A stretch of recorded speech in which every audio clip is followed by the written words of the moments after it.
Did yesterday change anything for you? So yesterday was a fun day. I think hearing from Chair Powell, seeing the one dot was a little bit of a surprise, given that the data hasn't meaningfully shifted in a hawkish direction since we last heard from them. So to see 3 dots in the April meeting and 1 in the June meeting was very surprising.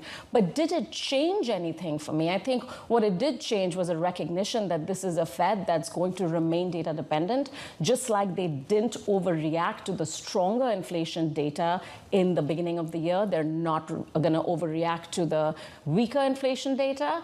And I think what this means is we have a pretty stable Fed chair at the helm, which I think is a good sign. A lot of people taking this as bullish. We've heard that consistently from a whole host of different guests, that this basically means risk on. They're going to have your back, essentially a Fed put. If there's weakness, they're going to respond to it, just like what you just said.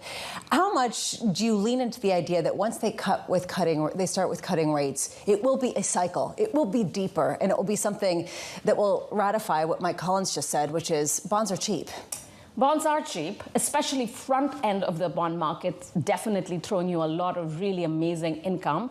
So I think investors should take opportunity of that. But I'd also say that when we think about broadly what the Fed is trying to tell us, they're trying to tell us that they're keeping all optionality open and they really want data dependence, whether or not the market believes that.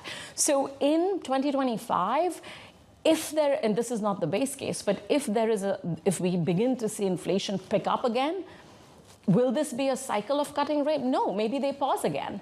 They can start this year, they can start as early as September, maybe December, cut rates a few times, and pause again if inflation doesn't allow them.